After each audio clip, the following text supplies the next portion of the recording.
No, that's what I'm trying to work out. Hang on. It's not, but I can hear the transmissions come through from RMC. You've got live audio, Clint. Oh, have I? Oh, you're right. I do. Okay, thanks for that. I'll turn that off because we don't need that happening.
From Australia, this is the Wireless Institute of Australia with the weekly news service.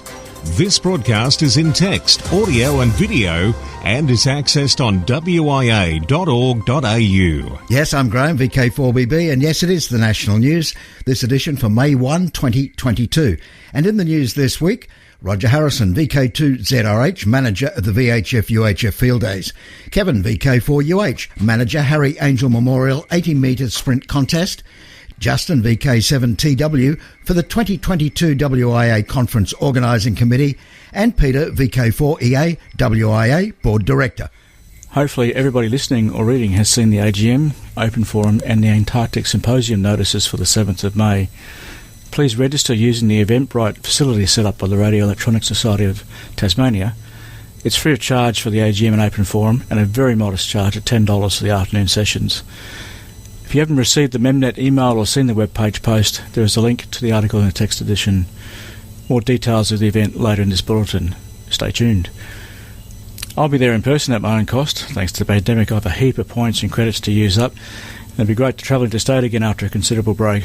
For those attending in person, I look forward to meeting you.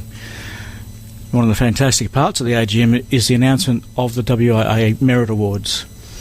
The award nominations submitted by members have gone to the board for consideration. Award recipients were notified during the AGM, and we thank those who have taken the time to nominate a recipient. And a reminder that today is the last day to submit your committee reports to the Secretary. Please ensure that your committee reports are sent to the Secretary for inclusion in the AGM forum. And in news from the ACMA in relation to outpost non-assigned licences, you know, the licence you got when you wanted safety in the bush from the RFDS. It's now a class licence with no yearly fee and no call sign requirement. The only remaining requirement is the radio must be a land mobile compliant HF, like a Cardinal Barrett, installed in the vehicle. No amateur grade radios are permitted. Link to the press releases in this text edition. Outpost assigned licences, that is base stations, will continue to be licensed by the ACMA. I suspect the change for amateurs to class-based licensing is close. We know this is not the preferred option for many, however, the ACMA have assured us that oversight and regulation will continue. The WIA will continue to lobby the ACMA to provide protection for our bands. That's it for me for this broadcast. See you in Hobart next weekend. This has been Peter, VK4EA, on behalf of the WIA board. Antarctic Gateway is the theme of the 2022 WIA Hybrid AGM and Virtual Conference, and registrations are pouring in. It takes place next Saturday, May the 7th, with the AGM kicking off at 10:30 AEST and the virtual conference starting at 1300 AEST. The virtual conference consists of 4 special presentations that highlight the history, culture, research and communications associated with Antarctica. This week we focus on the last 2 presentations. Dr. Andrew Klekachuk is active in the atmospheric studies in the Australian Antarctic Program at the Antarctic Division. Australian studies of the Antarctic atmosphere began with Louis Bonacci's magnetic and weather observations during Karsten's Borchgrevink Southern Cross 1898 to 1900 expedition to Cape Adare. With the establishment of the Australian National Antarctic Research Expedition, or ANARE, in 1947, Australia set about developing a modern and sustained program of atmospheric studies, which was founded on upper atmosphere and cosmic ray physics and meteorology. Today, an emphasis on the Australian Antarctic Program is on understanding Antarctica's role as the driver and regulator of the global climate system. In this talk, Andrew will outline some of the history and developments in Australian studies of the Antarctic atmosphere and give an overview of current research and future directions. Our last presentation for the virtual conference is from Peter Yates, VK7YP, and Kim Briggs, VK7KB, from the AAD. This presentation covers a review of communications from the 1960s through to the present day and the challenges of providing communications in Antarctica. Peter and Kim will be taking the audience through a brief illustrated history of communications in Antarctica, and this will include the high-frequency, high-power stations that provided the lifeline for the Australian stations from the 1940s through to the 1980s, when the ANARESAT satellite system was put in place. This installation changed the way the bases were managed in a huge way, with the 24/7 bandwidth enabling real-time remote management of many aspects of the bases. This has further developed into each base having reasonable bandwidth, enabling expeditioners to access the internet and email in almost real time. Peter will be showing some of the challenges that present when you're setting up communication systems, and we'll finish up with a look at communications at Casey Station, thanks to Warren, VK7 and 0 Whiskey November. So how do you participate? Well, if you're coming along in person to the AGM, then please book at the link on the text edition of the broadcast. If you wish to receive the stream of the AGM and open forum, then a Memnet email will be sent to all WIA members in the very near future that will enable you to register and receive the stream details. To register to attend in person or receive the stream of the virtual conference presentations, please register at the link, and this is a different link to the AGM link, on the text edition of this broadcast. There is a small charge of $10 to cover organisational costs for the virtual conference presentations, and for further details, please check out the WIA website or Facebook pages. On behalf of the 2022 Conference Organising Committee, we look forward to seeing you on the stream on May the 7th. 73 from yours truly, Justin, VK7 Tango Whiskey, for the National WIA News. Thanks, Justin. And now an irregular component of this WIA National News, it's Discussion Point. I'm Robert, VK3 ARM. Apart from having an amateur radio licence and being a member of the WIA, I'm also a radio operator coordinator with another commercial HF radio network. Today I received an email from one of our volunteer radio operators in Queensland who's held an outpost licence for many years, used with the Royal Flying Doctor Service. This advises that the class licence will commence on the 31st of May this year. From this date, any person operating an outpost station must comply with the conditions set out in the class licence. Operating an outpost station under the class licence will be free. Station operators will not need an individual licence or to pay any licence application or renewal fees. In this ACMA communication, apart from having no fees, it seems that users are now encouraged to select their own desired call sign, whatever that may be. In part, it states that you will have the flexibility to use any form of station identification, including the operator's name, cell call number, vehicle registration number, physical location, or the call sign issued previously with an individual licence. How long before common CB speak takes over the outpost radio network? Will hoax calls for help from people who can't be identified become a regular thing on what could end up being a completely unregulated service? How someone who hears a call for help on an outpost frequency can actually identify who the caller may be is beyond me.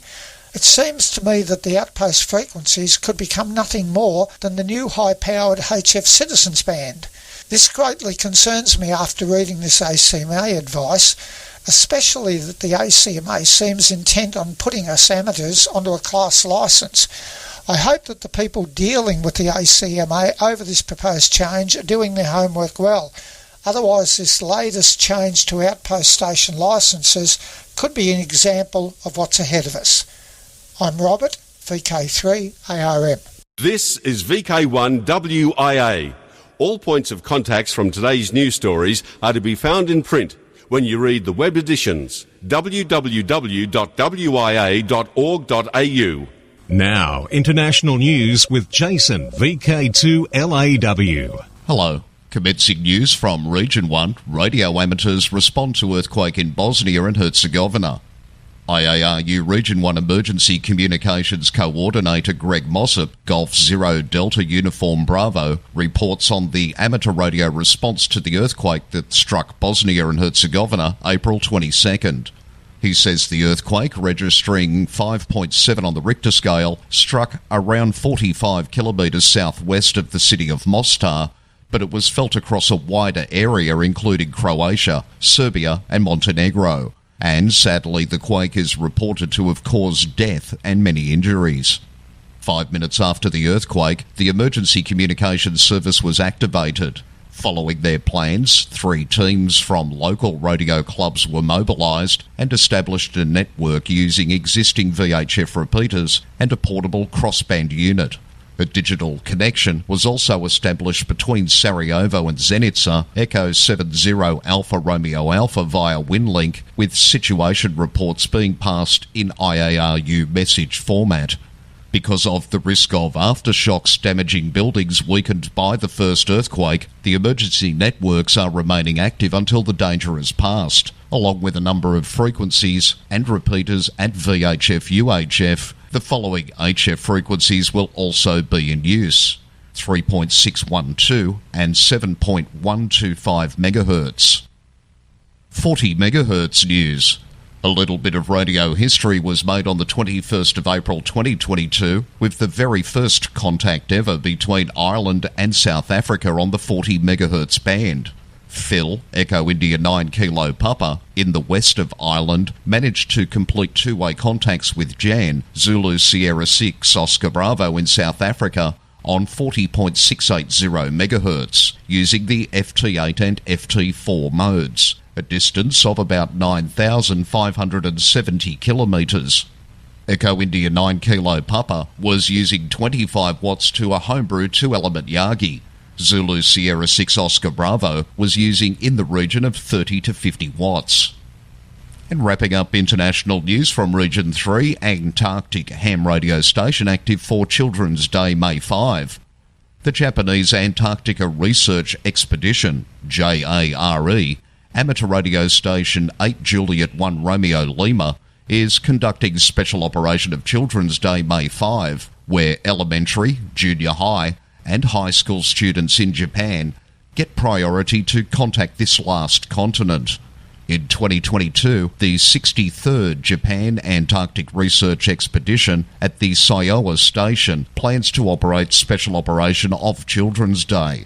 Operating Thursday, May the 5th, 2022, 500 to 1800 JST, operating on the 21 MHz band SSB. For VK1WIA National News, in Sydney, I'm Jason, VK2LAW. This is the home service of the Wireless Institute of Australia through VK1WIA. Now, operational news with Felix, VK4FUQ. Hello there, and thanks. And today I'm joined by two of VK's contest managers, both VK2 ZRH Roger Harrison, and first up Kevin, VK4UH. And I'm the contest manager for the Harry Angel Memorial 80-metre sprint, which is coming up on Saturday, May the 7th. Now, for those of you who may not be familiar with the Harry Angel, it's an 80-metre sprint contest which has run every year now since 1999 and was started to commemorate the life of its namesake Harry Angel, VK4HA, who at the time of his becoming a silent key was the oldest amateur in Australia. The sprint contest runs for 106 minutes, representing one for each year of Harry's life. Sadly, this year we've lost two amateurs who have made major contributions to the running of this contest. Firstly, my friend and co-manager Charlie, VK4YZ, who ran the contest with me for the last 10 years. And before his passing, Charlie and I had made the decision that this year we were going to bring the contest up to date and adopt a fully automated log entry and cross-checking system. Because up until last year we'd been accepting both electronic and postal entries and had been cross-checking all those logs by hand. Sadly, also this year, we lost another friend and colleague, Mike, VK43AVV, and Mike was the creator of the VK Contest Logger software. And one of its major features was that at the end of the contest, the program itself could email your log entry directly to a WIA contest portal, and then that was all done and dusted. Sadly, since Mike's passing, the future and ongoing support for VKCL is unclear, as is the availability of the contest portal itself at this time. The bottom line then is that for this year at least, it will not be possible to submit your log automatically from within the program itself. Entries to the Harry Angel contest must be emailed to the proper contest email address, otherwise we may well not receive them and your entry would be missed. So to be quite clear, The contest is running this year. It's on May the 7th, and the rules are essentially unchanged from previous years. Now, you can still use VKCL for logging, and it will produce a log file for you in the correct format to submit your entry. What you can't do is submit your log automatically from within VKCL. Now, the program will still encourage you to do that, but please don't. Your entry will not get to us. You'll need to enter your log manually by email to our proper Harry Angel contest address, and full details of this address are on the WIA contest webpage and will be in the printed version of this news broadcast. If you are entering this iconic WIA contest this year, we would encourage everybody to revisit the rules and information found on the WIA contest section. Just look for the Harry Angel page. Thanks, Kevin. And a lot more info from Kevin is in our text edition. And now also in May is the running of the Don Edwards Memorial Slow Morse contest, 2 days starting May 14, concluding May 15. Saturday evening, 14 May, between 6pm and 9pm Eastern Standard Time on 80 metres. Sunday afternoon, 15 May, between 1pm and 4pm Eastern Standard Time on 40 metres. I'm Felix and Ingham now to the Gold Coast and Roger Harrison, VK2ZRH, manager of the VHF-UHF Field Days. By now, I expect that most VHF-UHF contesters will have already heard that Mike, VK3 Alpha Victor Victor, developer of the popular VKCL logging program, passed away in January after a long battle with cancer. Listeners will recall that I published a silent key obituary in the current issue of Amateur Radio magazine, written by Mike's friend, Peter Forbes, VK3 Quebec, India. Mike also compiled contest results for us WIA contest managers using log-checking software he developed for the purpose. Following the sad news of Mike's passing, I made contact with his son to inquire about arrangements to get access to the log-checking software. I recently heard back from him.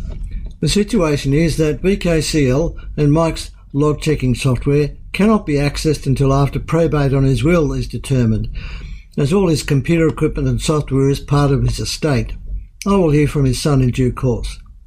In the meantime, after discussions with a few colleagues, I am arranging to compile and publish a table of log results as lodged, perhaps with a minimal course of sample checking. This will all have to be manual. Fortunately, all logs are in a standard electronic format. Keep a watch on the VHF-UHF contest webpage. As they say in the classics, I will see you further down the log. Thanks, Roger. Now let's slot open our DX window for the month of May. VK90 ABC and Aussie station celebrating 90 years of the national broadcaster and is operating all year. 4X74 and 4Z74 Israel special event. Israel celebrates 74 years of independence this year, and hymns from Israel will be using these special prefixes. Again, they are 4X74 and 4Z74, starting next Thursday, May 5th, until May 11. United States special event. Members of the Scantron-Picano Amateur Radio Club, Spark, K3CSG, will be active as N3T from Steamtown, Scantron, Pennsylvania, between May 13 and 15 to celebrate National Train Day, May 14. The K3CSG operating schedule will be tentatively 1400 hours UTC to 2100 hours UTC each day. 3A Monaco. Members of Association of Radio Amateurs from Monaco will use the special call sign 3A5M to celebrate the 100th anniversary of the passing of Prince Albert I of Monaco. Activity will take place until May 31st. QSL via the 3A Bureau. For VK1WIA National News, I'm Felix, VK4FUQ in Ingham. This is the home service of the Wireless Institute of Australia through VK1WIA. Now, special interest group news with Bruce, VK3FFF. And a very good day to you. Special interest groups. Art for art's sake. Ham Radio Art Project. ANARD EI4IQB, writing on an Irish forum operated by their national society, IRTS, irts.groups.io, is drawing attention to an art project featuring ham radio. It includes recordings made at EI0MAR. The production of Ham was supported by an Arts Council Agility Award, and it was included as a part of the program for this year's Five Lamps Festival. It had a joint debut broadcast between Near FM and Dublin Digital Radio. Ham is an experimental documentary piece about amateur radio operators based in Dublin. The string parts were played by the Ficino Quartet. It makes for fascinating listening, illuminating many aspects of our hobby, not just for licensed hams, but for a wider public. A full recording of it can now be listened to via the SoundCloud link shown in this week's text edition of WIA National News. Special interest groups Alara. We are lucky today to be joined on National News by Linda, VK7QP, with news of Alara Meet 2023. The next Alara Meet will be held in Hobart in November 2023. It will be 6 years since our last Alara Meet in Cairns, and we are looking forward to getting together again. Alara Meet itself will be on Saturday the 4th and Sunday the 5th of November 2023. Registration will be on Friday the 3rd of November, and there'll be some optional tours on Monday the 6th. This seems a long way off at the moment, but it's the height of the tourist season in Hobart, so we have already booked the Old Wool Store as the venue. This hotel is near the waterfront in Hobart, and we have secured good accommodation rates for the event. Some of you may remember that we conducted a survey a few years ago. One of the priorities was to keep registration costs for Alara Meet low. This remains a priority, especially as costs of travel and accommodation keep increasing. Will you come and join us? We'd like to know so that we can have an idea of numbers before we start planning the programme. A number of younger members have joined Alara with the introduction of our grants programme, and we hope that some of you will come to Hobart. Let us know so we can plan some events with you in mind. An expressions of interest form is on the Alara website, or contact me at luther8@bigpond.com.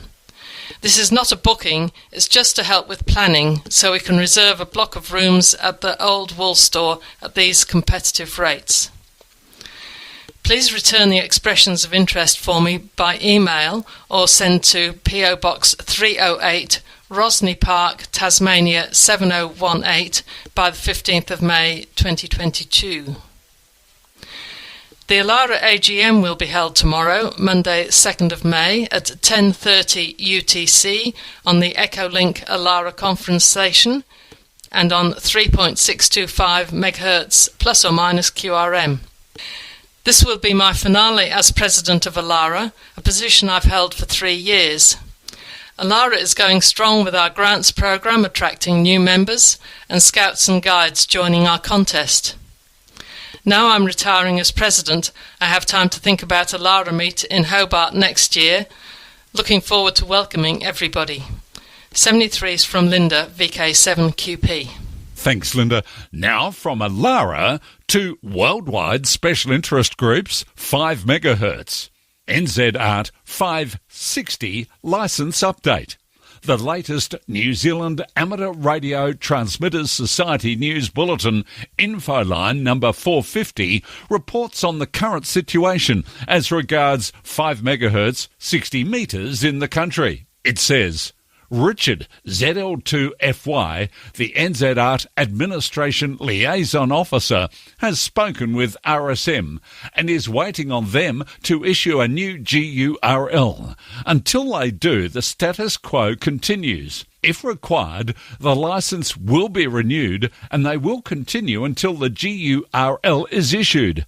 Nothing more can be done as it now sits with RSM. On the 7th of May last year, New Zealand amateurs were granted access to the WRC 15 amateur secondary allocation of 5351.5 to 5366.5 kHz under a temporary 12-month sub-licence due to be reviewed with their regulator RSM with a view to it being permanently added to the New Zealand Amateur GURL. The New Zealand Amateur Radio Licence provided no interference issues had arisen. To date, 271 sub-licences have been issued. Worldwide Special Interest Group Maritime. Octogenarian radio ham making solo voyage across Pacific. 83-year-old radio amateur Kenichi Hori, JR3JJE, is using ham radio during his solo journey across the Pacific in his yacht, the Suntory Mermaid 3. The Asahi site reports Kenichi Hori, who aims to become the oldest solo voyager to cross the Pacific, passed Hawaii on April 17th, a week ahead of schedule and in apparently good shape and spirit. Amateur radio fans across Japan are often in contact with JR3JJE. Worldwide Special Interest Groups, Radio Amateur Old Timers. And it's on to our man in the West. Hello everyone, this is Clive, VK6CSW, reminding you that tomorrow is the first Monday of the month, time for the Radio Amateurs Old Timers Club of Australia's May Bulletin to go to air. This month, as well as the latest club news, Ron, VK3AFW, will talk about weak signal work using a computer. I'll be reminiscing about the regular column in Electronics Australia entitled 50 and 25 years ago.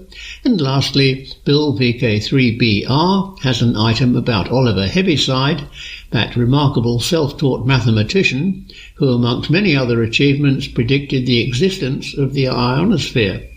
Everyone, RAOTC members and non-members alike, is most welcome to listen to the programme and to join in the callbacks afterwards.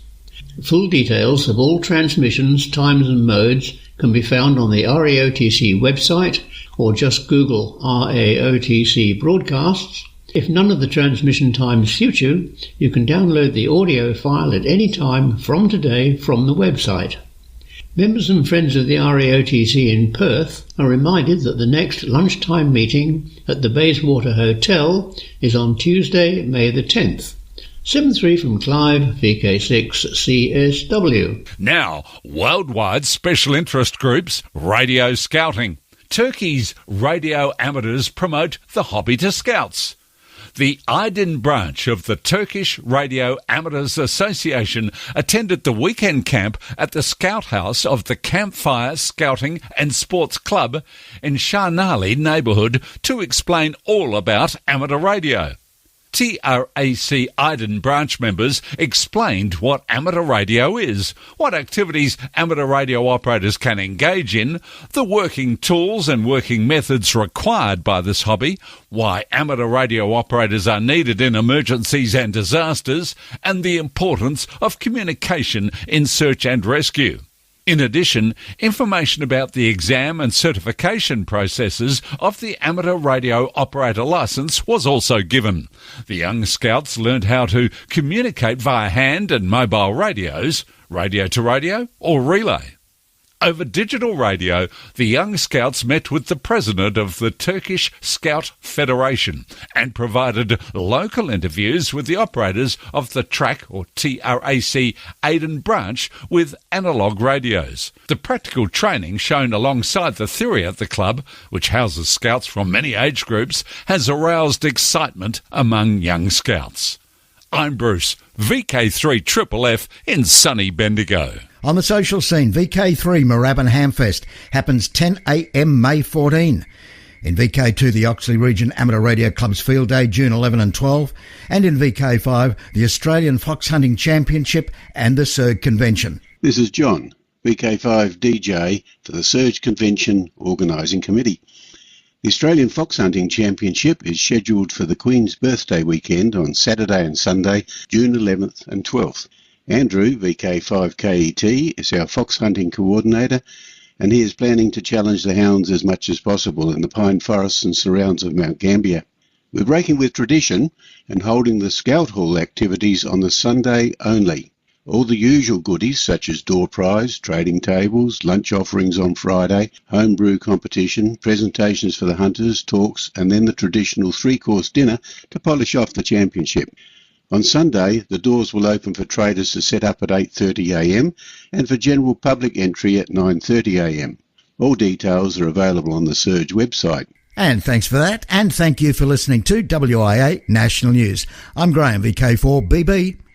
Walk softly.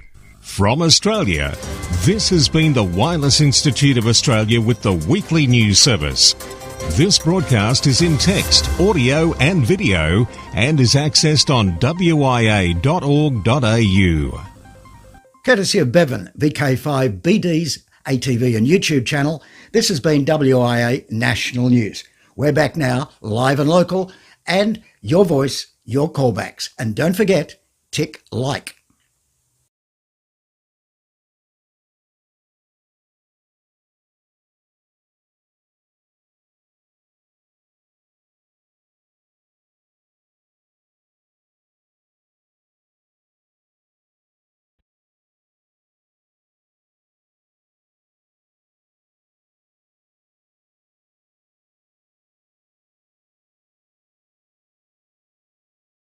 Hello there, this is VK3OTN, the official station of the Radio Amateurs Old Timers Club of Australia, with this month's news and information bulletin for friends and members of the club for May 2022.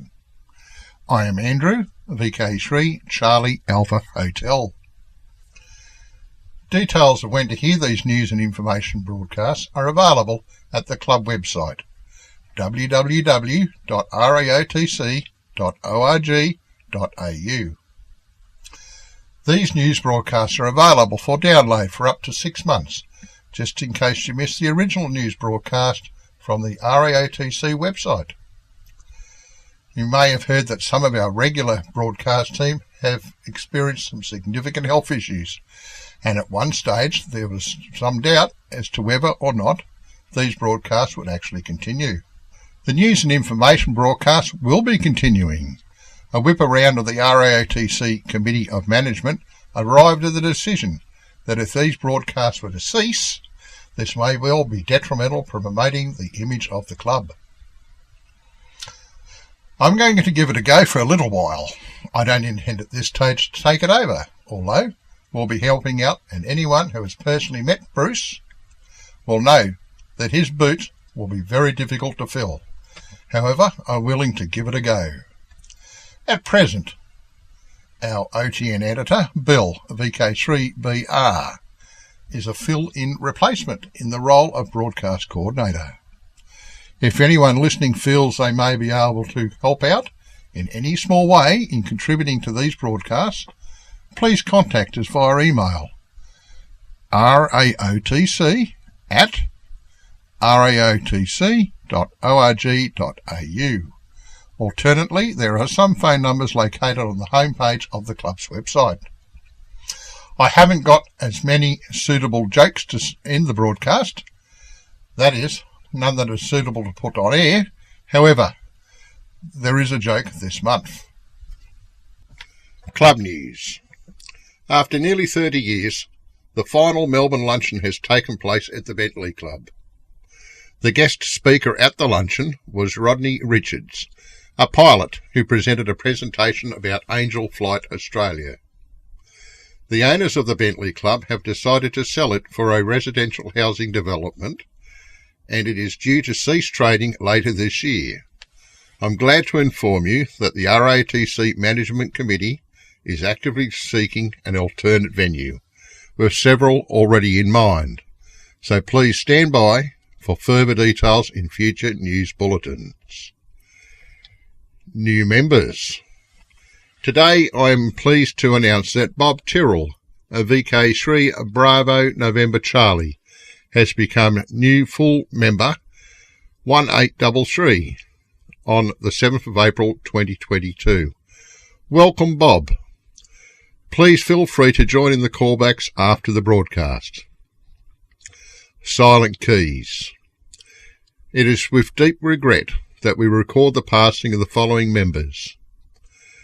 Colin Durrell, a VK3 Uniform Delta Charlie, RAOTC member number 1244, became a silent key on the 19th of March 2022. Brian Baker, a VK3 Hotel Bravo, RAOTC member number 041093 became a silent key on the 6th of April 2022.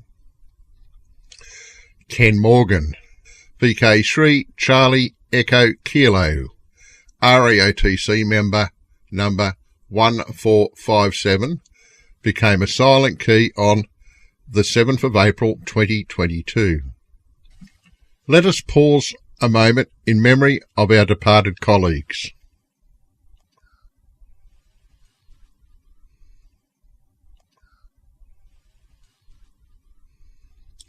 Membership renewals. A gentle reminder to those 80-odd members who have not yet renewed their RATC club membership. The annual membership renewals fall due on the 30th of April each year. If your RATC membership expired this year, please renew for a further period. Details of how to pay monies to the RATC are detailed on the website at www.ratc.org.au.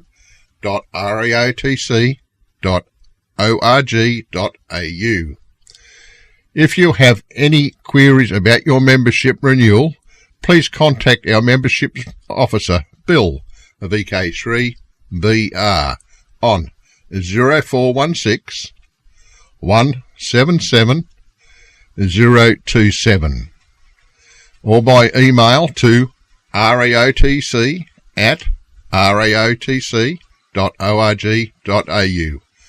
Once again, that phone number is 0416 177 027.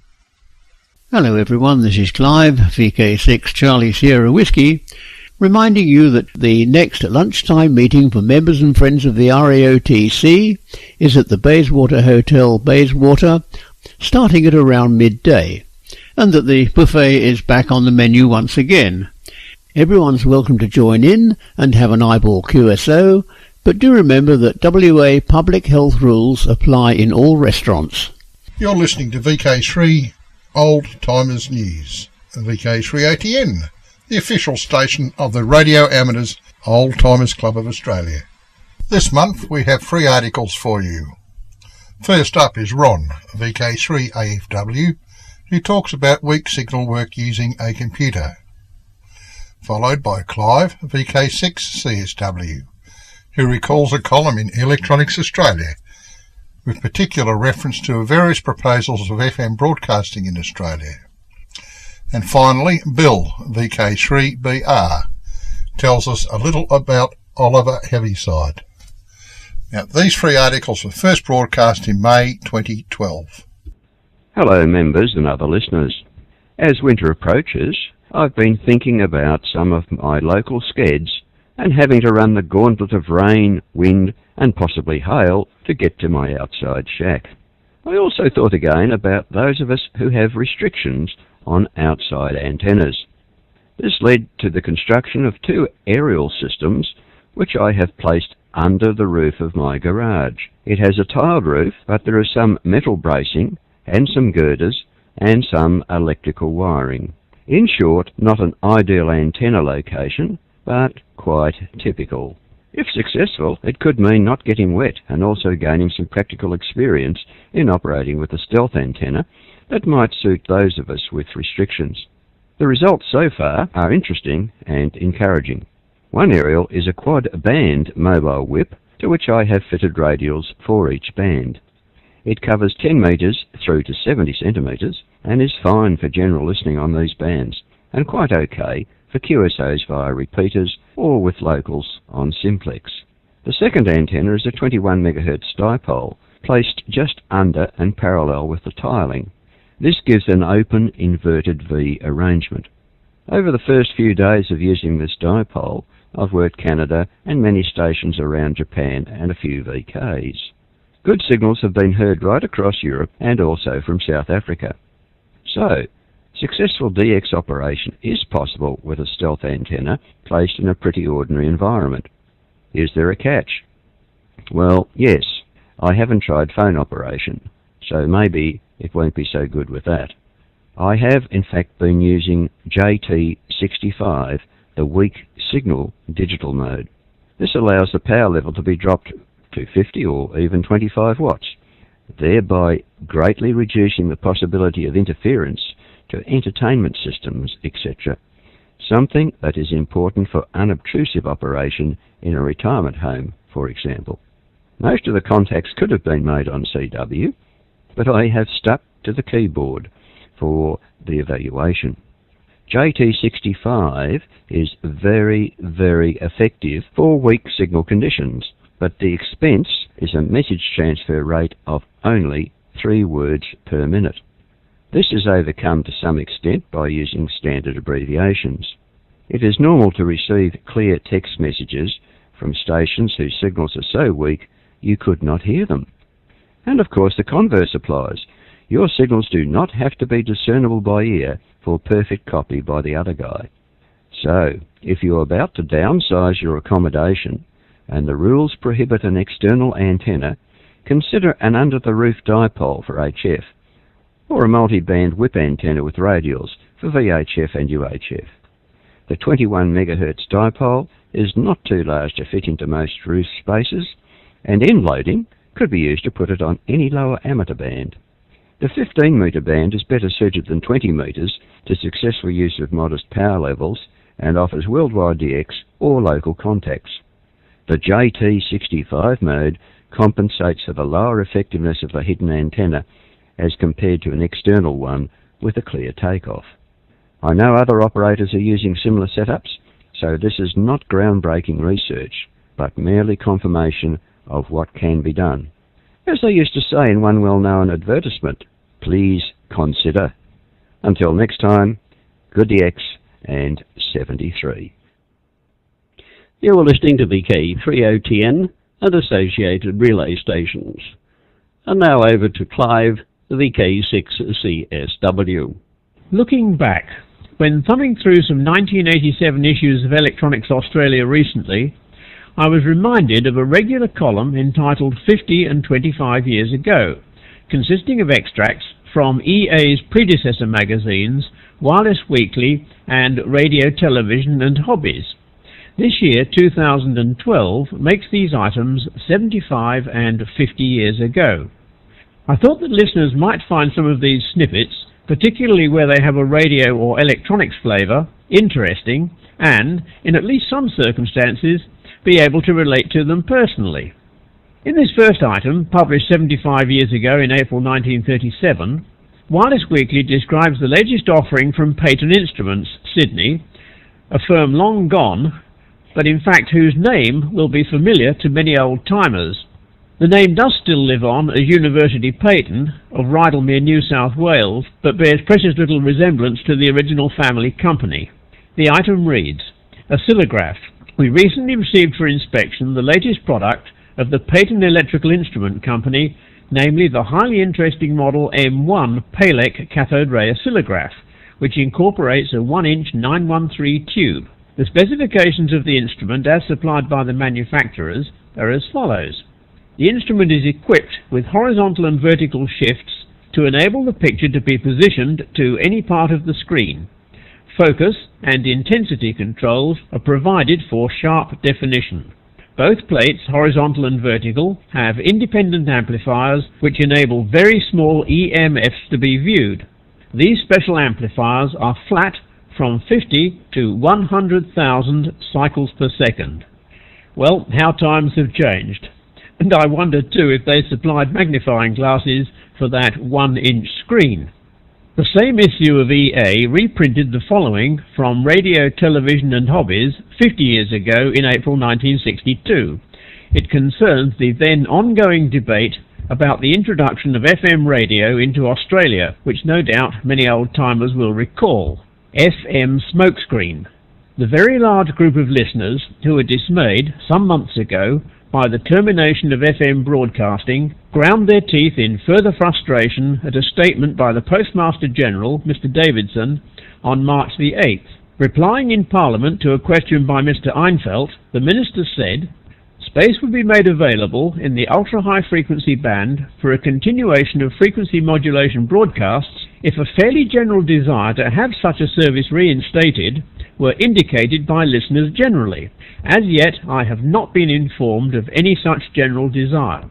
What kind of double talk is this? If only a fraction of those listeners who expressed their intention of doing so actually wrote to their local member, then a very considerable number of letters must have reached Canberra. Did the Minister, by some strange circumstance, not hear of these letters, or were the people who wrote them written off as hi-fi cranks whose opinions didn't count? Thank you, Clive. You're listening to VK30TN and associated relay stations.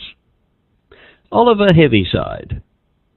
Last month I talked about one of the lesser-known names of the many people involved in the discovery and development of what we know today as radio, Reginald Aubrey Fessenden.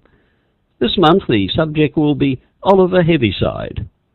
As radio amateurs we know, or we should know, about the E layer, a layer of gas ionized by solar radiation which occurs roughly between 90 and 150 kilometers above the ground. It is one of several layers in the Earth's ionosphere and reflects medium-frequency radio waves so that they are propagated beyond the horizon. As we know, this radio wave propagation is affected by the time of day. During daylight hours, the E layer is pressed closer to the ground, which limits how far it can reflect radio waves. However, on the dark side of the Earth, the solar wind drags the ionosphere further away from the ground, which greatly increases the range of reflected radio waves. In other words, the E layer approaches the Earth by day and recedes from it at night. We also know that the range of reflected radio waves is influenced not only by the season, but also by the regular 11-year sunspot cycle and the amount of sunspot activity. The existence of the E layer of the ionosphere, which is also known as the Kennelly-Heaviside layer, was predicted in 1902, independently and almost simultaneously by the American electrical engineer Arthur Edwin Kennelly, the co-inventor of the electric chair, and the British physicist Oliver Heaviside. However, its existence was not proven until 1923 by British scientist Edward V. Appleton, who transmitted radio pulses vertically upward and received the returning pulses from the reflecting layer. Incidentally, Appleton received the 1947 Nobel Prize in Physics for this work. Essentially, Oliver Heaviside was a self-taught British electrical engineer who used James Maxwell's equations to explain the functions of conductance, impedance, and self-inductance, terms which he is believed to have coined, in cable telegraphy, and who also explained the first successful radio broadcast across the Atlantic Ocean in 1901, with his theory that radio waves are caught by a layer of the Earth's atmosphere and carried along above the planet's curvature instead of being projected straight into space. Born in 1850, the son of a wood engraver, Heaviside finished his only schooling in 1865. He was 16 and a top student, but he'd failed geometry. He loathed all the business of deducing one fact from another and stated that he meant to invent knowledge, not compute it. He continued full-time study at home in the subjects of telegraphy and electromagnetism until the age of 18. Then, in the only paid employment he ever had, he took a job as a telegraph operator with the Great Northern Telegraph Company. He worked first in Denmark and then in Newcastle upon Tyne, and was soon made a chief operator. However, Heaviside continued to study while working, and in his early 20s published some research related to electric circuits and telegraphy. In 1874, at the age of 24, because his hearing was damaged by a childhood bout of scarlet fever, and his deafness grew progressively more profound as he aged, he quit his telegraphy job and returned to studying full-time on his own at his parents' home in London. His study of James Maxwell's newly published 2-volume treatise on electricity and magnetism drew him into the study of electricity. In 1880, Heaviside researched the skin effect in telegraph transmission lines. That same year, he patented, in England, the coaxial cable. Between 1880 and 1887, working from a room in his family's house in London, Heaviside recast Maxwell's mathematical analysis from its original cumbersome form to its modern vector terminology, thereby reducing the original 20 equations in 20 unknowns down to the 4 differential equations in 2 unknowns we now know as Maxwell's equations. In doing so, he gave electric theory its modern shape and form, although Hertz gets the credit for that. It's interesting to note that, admittedly in fine print, Hertz later admitted his ideas came from Heaviside.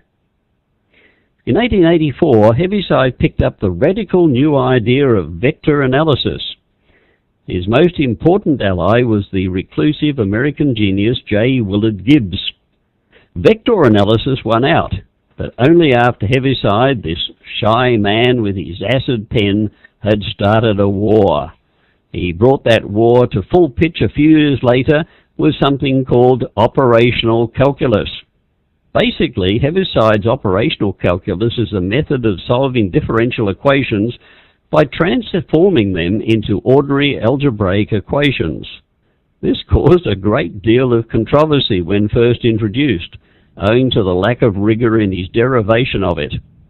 In replying to criticism over his use of operators that were not clearly defined, Heaviside famously said, "Mathematics is an experimental science and definitions do not come first, but later on." In 1887, still doing full-time research from home, he helped develop transmission line theory. Heaviside showed mathematically that uniformly distributed inductance in a telegraph line would diminish both attenuation and distortion, and that, if the inductance were great enough and the insulation resistance not too high, the circuit would be distortionless, while currents of all frequencies would have equal speeds of propagation. As a result, Heaviside proposed that inductors should be added to telephone and telegraph lines. For political reasons, this was not done. The importance of Heaviside's work remained undiscovered for some time after publication in The Electrician, and so its rights lay in the public domain. The American Telephone and Telegraph Company, AT&T, later extended Heaviside's work and filed for patents covering not only their research, but also the technical method of constructing the coils previously invented by Heaviside. AT&T later offered Heaviside money in exchange for his rights. It is possible that the Bell engineers' respect for Heaviside influenced this offer. However, Heaviside refused the offer, declining to accept any money unless the company were to give him full recognition. Heaviside was chronically poor, making his refusal of the offer even more striking. In 1902, Heaviside proposed the existence of the Kennelly-Heaviside layer, the E layer of the ionosphere which bears his name.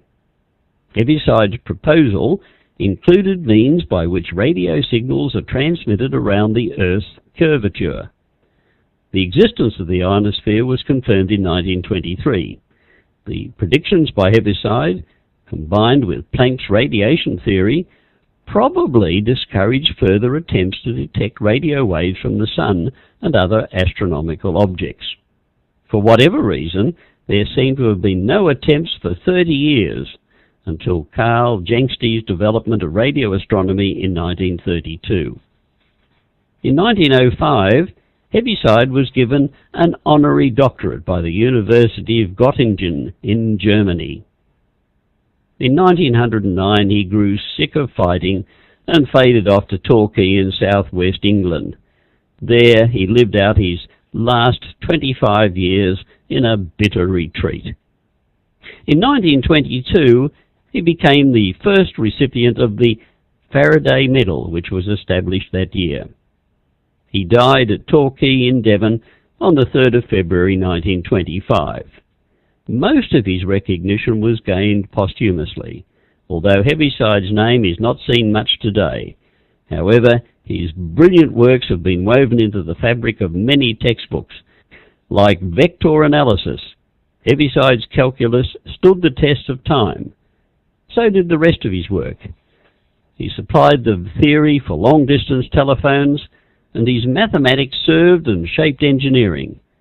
There is no doubt that Heaviside changed the face of mathematics and science for many decades.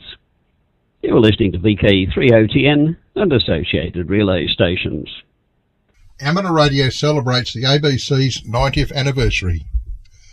Many of our listeners will have noticed that the watermark in the lower right-hand corner of the screen on ABC television depicts ABC 90.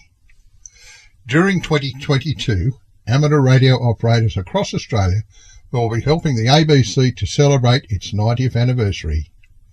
The special event call sign VK90ABC is being used by VK amateurs to share this good news story with fellow amateur radio operators across Australia and around the world.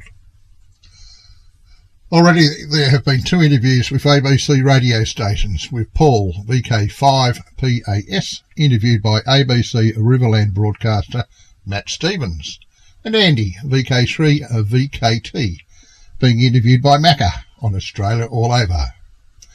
You can listen to these interviews by heading to the website vk90abc.net and following the links. VK90ABC really is a good news story for amateur radio and a great way to promote the ABC's 90th anniversary. If you'd like to be part of this special event and use the call sign, just head to the website vk90abc.net, read the policy of use and then click the Book the ABC link. If you have any questions or would like more information, please send an email to info@vk90abc.net. RAOTC members are welcome to apply. Help us celebrate the ABC's 90th anniversary and promote our hobby. Now this item was submitted by RAOTC member Chris, VK3 Quebec Bravo. You're listening to VK3 Old Timers News, VK3OTN, the official station of the Radio Amateurs Old Timers Club of Australia. In keeping with tradition, we conclude today's broadcast with a short story. An Arab sheikh was admitted to St Vincent's Hospital for heart surgery, but prior to the surgery, the doctors needed to store blood in case the need arose. The gentleman had a rare type of blood. It couldn't be found locally, so the call went out to all the states. Finally, a Scot was located who had a similar blood type. The Scot willingly donated his blood for the Arab. After the surgery, the Arab sheikh sent the Scotsman, as appreciation for giving his blood, a new BMW, some diamonds and US dollars. A couple of days later, once again the Arab sheikh had to go through a corrective surgery. His doctor telephoned the Scotsman, who was more than happy to donate his blood again. After the second surgery, the Arab sent the Scotsman a thank you card and a jar of sweets. The Scotsman was rather shocked that the Arab this time did not reciprocate his kind gesture as he had anticipated. He phoned the Arab and asked him, "I thought you would be generous again, that you would give me a BMW, diamonds and money, but you only gave me a thank you card and a jar of sweets." To which the Arab replied, "Aye, but I now have Scottish blood in my veins." And that humorous story was sent in by Ron VK3AFW. That's about all we have for you this month, and we hope you found something of interest. Thanks for being with us, and we hope you will join in the callbacks, where callbacks are taken. We look forward to being with you on the first Monday of next month, except January. 73 from VK3OTN, the station of the Radio Amateurs Old Timers Club of Australia.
Needed.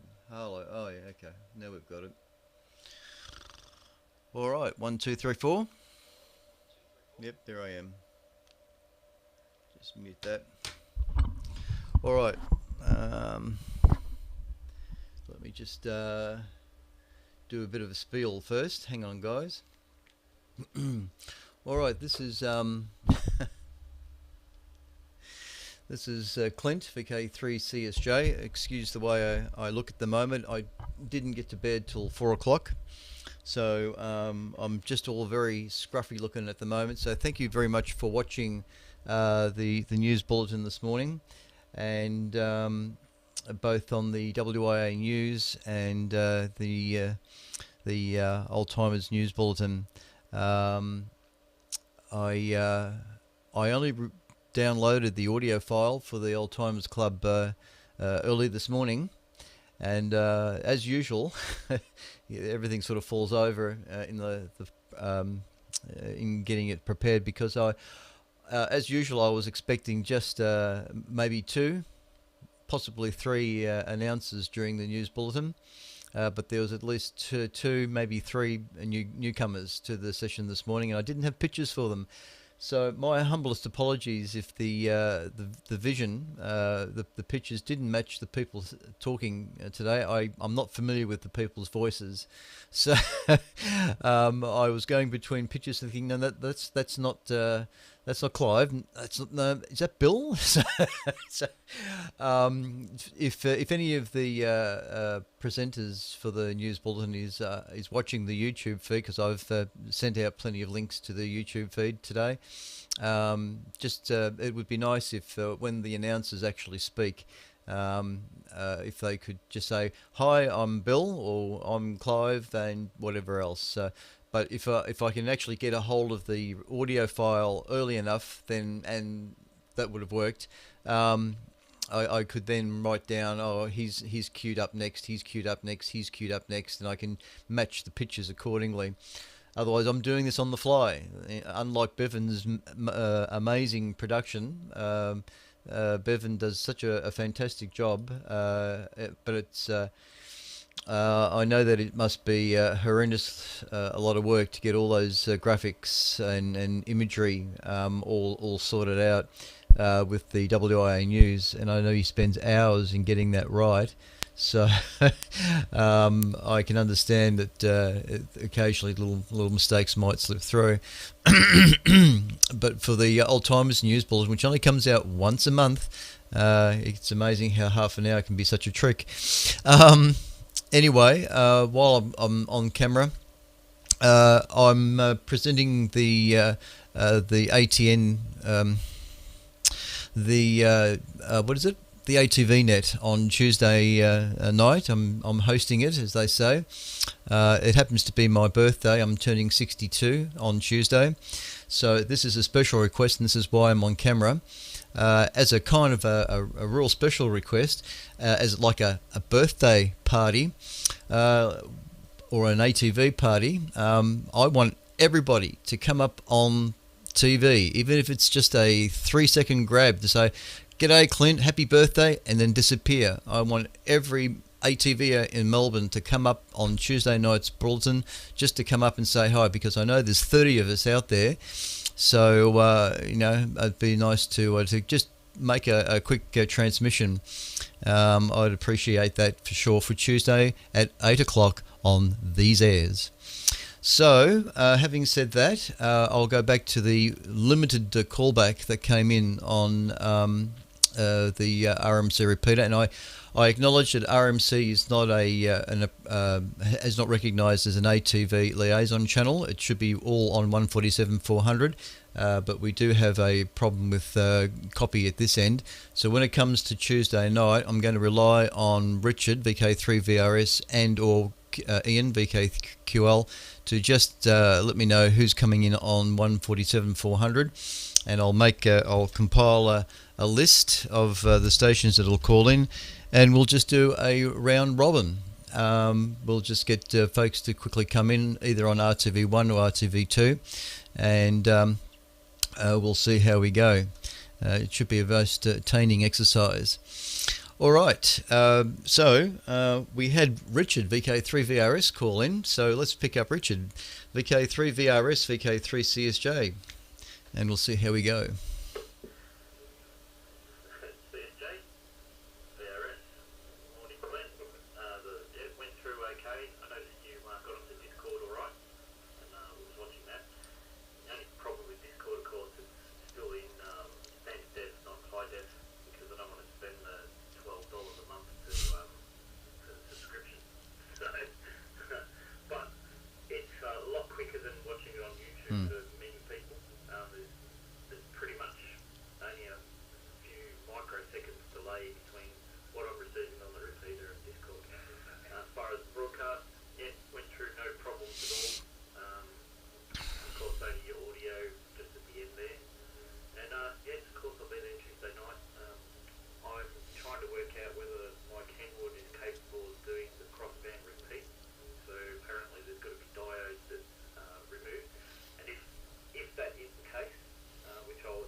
Yeah, thanks, Richard. VK3VRS, VK3CSJ, excellent stuff. No worries at all. Yeah, I'm not too certain about what the. I think there's some restrictions about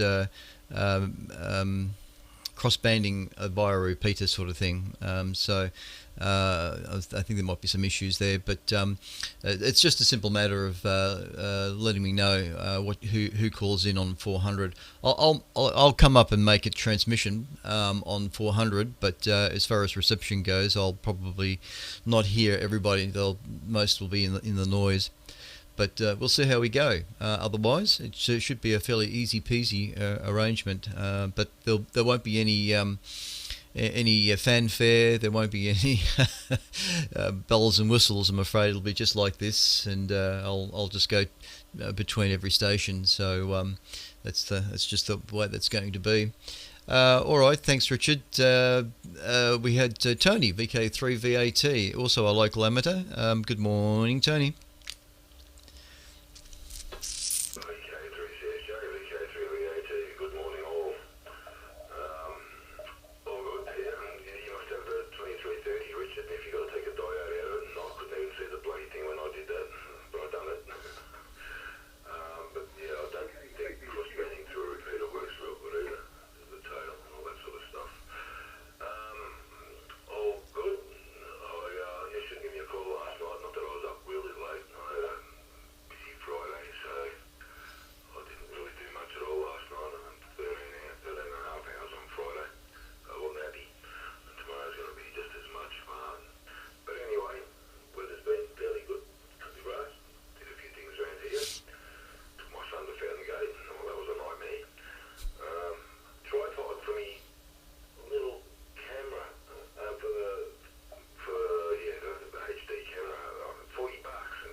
What on the repeater? No, on this repeater. Oh, okay. Well, nothing's changed here. As you can see, I'm using the microphone, the hand mic for the RMC repeater, so that's all normal. I can see perhaps my audio level on TV repeater is a bit low. It's not clipping into the red like the rest of the program this morning was, but that's all right. I only really just came up on camera to apologise for any mix-up with images on the Old Timers Net, and and just to announce that I'll be doing the hosting for the ATVNet on Tuesday night. And that request for everybody to join in. I'm going to send an email out to everybody, to the whole Melbourne ATV group, and get that all, and just to announce that if everybody just comes up, not at the same time, but in order. That'd be interesting. Let's all come up at the same time and see who's the actual strongest signal into the TV repeater. No. Anyway, all right. Thanks, Tony. If there's no other stations wishing to report in on today's WA broadcast and Old Timers News, I'll close the net down and go back to normal operations. So, anybody else wishing to call in for the two missions this morning? Go ahead, Ian.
Yeah, no worries. Ian, VK3 Quebec Lima, VK3 CSJ.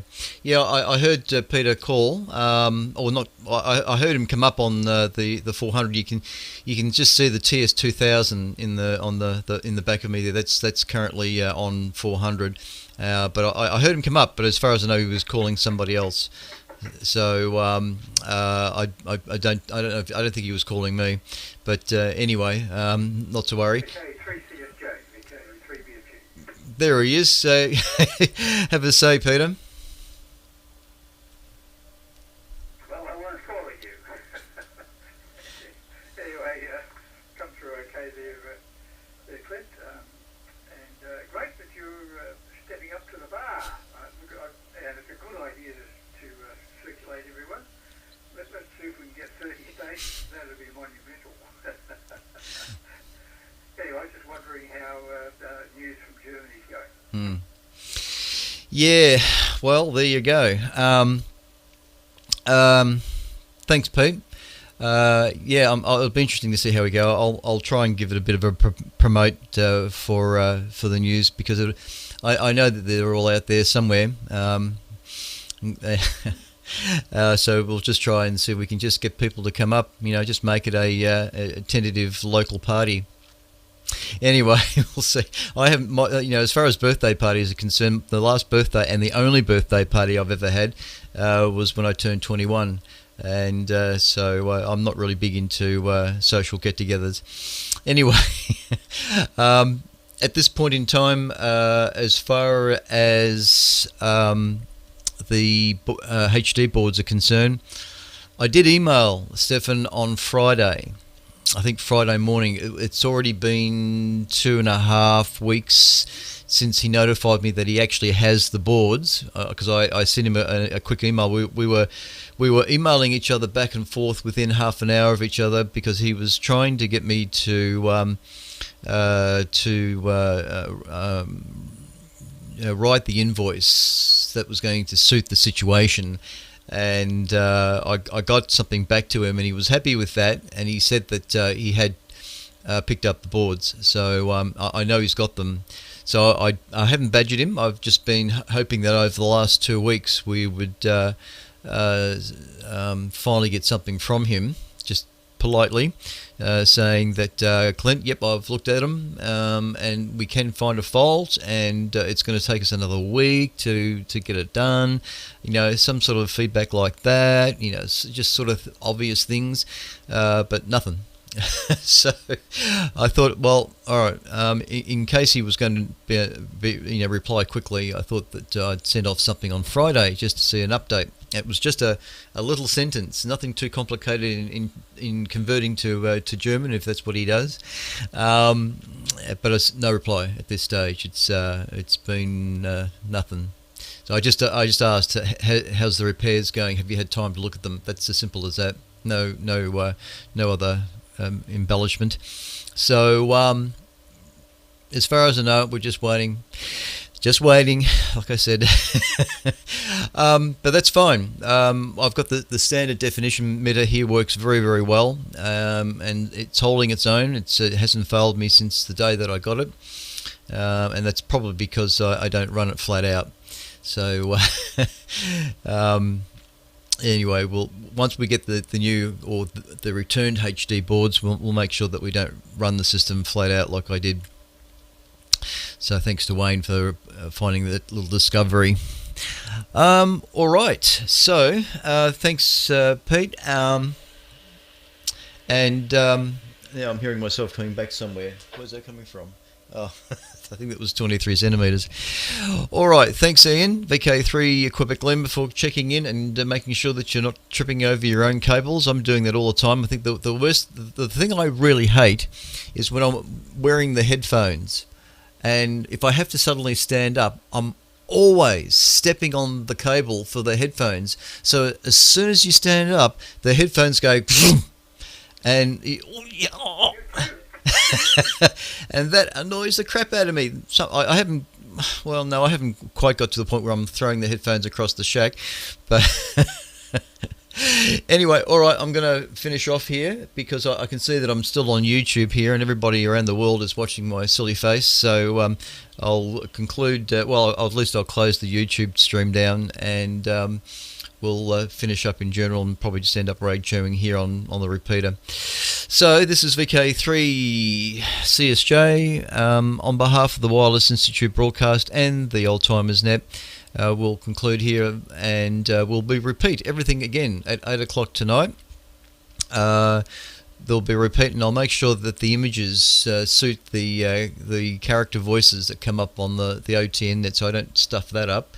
And but I think I've got everybody. Ron VK3AFW just sent me through his image about 5 minutes. I think it was 5 minutes past 11. So when Ron came up, I started with just his call sign on screen. But I went to air with the call sign just on screen, and it was around about that time that he sent me an email with his picture. So it was very easy to insert his picture with the PowerPoint text there, which is that one there. So that was the picture he sent me. Thanks, Ron. If you're watching the YouTube channel, thanks very much for sending that picture in. It's grossly appreciated. But I've got the joke at the end was submitted by Chris, VK3QB, and I thought it was read by Andrew, VK3CAH, which was this one. But then all of a sudden it was a different voice came up, and I thought, oh, that's not Andrew. Who is that? So I think, I'm not 100% sure, but I think it was... I think it went back to Bill, who read that joke out at the end there, but I'm not 100% sure. It's amateur television. That's what it's all about. Anyway, all right, we're clear out of here. So I'll just check the repeater one more time for any other station that might want to check in. VK3CSJ. Nope. All right. Good.